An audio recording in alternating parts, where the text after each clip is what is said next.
The spotlight will be on President Cyril Ramaphosa as he delivers his State of the Nation address tomorrow. Well, that's if the power stays on. The speech comes as the country is subjected to the worst power cuts ever and deteriorating service delivery. Well, the president will have to assure South Africans that he has a solid plan in place. So let's discuss this now with One South Africa movement leader, Mmusi Maimane, joining me this morning to take me through his thoughts on what he expects from SONA. Mr. Maimane, thank you so much for your time and good morning to you. I think let's start here. Let's go back to 2022 and I suppose even back to the first, SONA that we had from the president, quite optimistic. Tumamina was the theme. I'm not sure, before we even get to expectations of 2023, if anything the president had promised, because he's often dubbed the promising president who doesn't often deliver. But what were your views when it comes to promises made in previous State of the Nation addresses by President Ramaphosa? Good morning and good morning to fellow South Africans. I think all of us in this country feel desperately the recognition that there's a broad failure of leadership across all sectors of society as it pertains to government. All the respective ministries that the president gives leadership to are not delivering. Most people don't feel safe in this country. Half our citizens are living below the upper poverty line. Most people feel they've lost jobs and it's a crisis, and the cost of living has gone up. So if you look at it over a trajectory over the last 4 or 5 years, I think if we are being honest with ourselves, the majority of people in this country feel we're not heading in the right direction. So when you reflect on State of the Nation address promises, you realize that on all indicators, things are not heading in the right direction, whether it's energy, whether it's infrastructure, whether it's in certain instances, if you were to give the president a tick, you might look at ease of doing business. But in the main, I think the predominant feeling is that this has been a lot of empty promises. And whether we accept it or not, life is getting harder for the majority of people in this country. And I'm asking this question, Mmusi, because, we have to again entrust the very same leadership to, I suppose, declare what a plan looks like for the country in tomorrow's State of the Nation address. And, South Africans, I suppose, will be listening with a pinch of salt because they're not sure if there is an implementable strategy. What are your expectations? Do you think there's a solid plan in place? No, I think State of the Nation addresses are not, in many ways, are a reflection of the mega plan that you would have tabled 4 or 5 years ago. It's why I hold on to a 10-point plan that I say, whether you're in government or not, here's what we're going to deliver against. But the dilemma that the president faces is the criticism, even from people like former President Thabo Mbeki, where he says there's no consensus, there's no plan. There simply isn't one. What we ought to be hearing at State of the Nation address this year is that if you said last year you are going to unbundle Eskom into 3 entities, well, what have you done this year to that effect? Right. If you said to me the year before that, this is what you were going to achieve on crime, this is what you're going to do. So I'm afraid my expectations are low. The only thing that I want the president to come and speak about is actually to say, given that he cancelled Davos, given that he didn't show up, what are the plans around Eskom? And how do we ease the cost of living burden for citizens? That's the only 2 things. As for the rest, I genuinely cannot trust him to deliver against those things.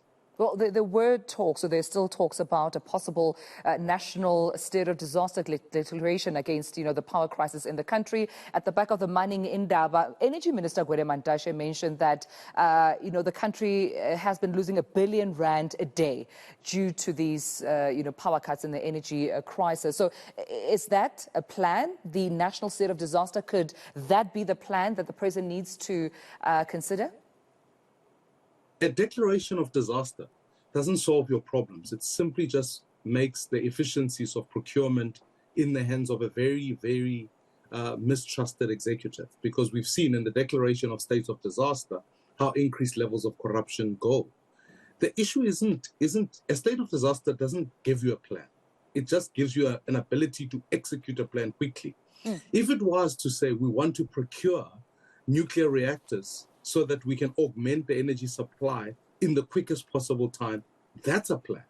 If you said to me that in fact you are going to stabilize what happens at Kusile and Medupi, arrest any type of sabotage so that there's efficiency in terms of how you stabilize the energy grid. That's a plan. But to simply declare a state of disaster and hand over powers to the Minister of Cooperative Governance and Traditional Affairs isn't going to solve South Africa's problems. It is just going to give more power to an executive who have genuinely proven in the last number of years not only to be speaking in split tongues where one person says another, actually have not tabled a tangible plan for the people of this country. So to me, I really think that this is just a flag.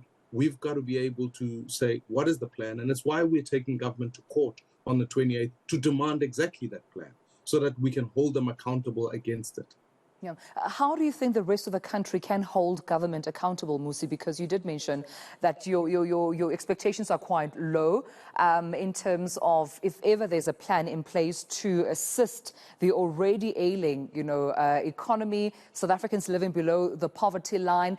Ultimately, the power lies in the hands of the people. I mean, they can galvanize and hold government accountable, but they're probably asking, how can we do so at this point? Well, there are a couple of things. One is, firstly, I want to celebrate South Africans in that, I've been to a couple of restaurants who have had to make a plan in this difficult time. I think we mustn't forget that protest and serving the country occurs in different ways. And for business people who start businesses, work hard in this time, we must celebrate those people. It's the teachers who work hard. It's the nurses who ventilate in the dark. I think those South Africans, but we can't leave them to their own accord. So what I'm proposing to the people of this country is that obviously we're gone the legal route, that on the 28th, they need to be able to join up with the process and be a part of that action. Furthermore, South Africans need to take to the streets and demand that their municipalities reject this 18% increase so that they can shield themselves against inflationary costs. Because once you add 22% to energy, it's 22% to food, to all of those other basic amenities to people, and they can't. But the most crucial, obviously, form of accountability for people is that those who are not registered to vote must register to vote so that they can vote. Because at the end of the day, if you've got a government that is not working, you need to use your ultimate democratic right to remove that government. It's the only way governments are held accountable in many ways. And so we've got to be able to organize society towards that. Because if we fail to do so, I can assure you that things by direction-wise, if you say you look at direction travel, it's not heading up, it's heading down. Well, Mmusi, I appreciate you speaking to me. One South Africa movement leader, Mmusi Maimane, thank you so much for always making time for the South African morning show, rather. And this is at the back of, obviously, our expectation of the State of the Nation address tomorrow. The spotlight will be on the president in terms of what will happen, what will be the plan in getting South Africa out of this energy crisis. I mean, we have received international attention due to this crisis, obviously due to international corporations and companies already having their investments in the country. Most companies saying they can't survive. They're thinking of taking the investment out, but that will lead to more job losses and further unemployment and poverty, and that we cannot not afford as a country. So we will, of course, having more voices being added on as we anticipate President Cyril Ramaphosa's State of the Nation address tomorrow.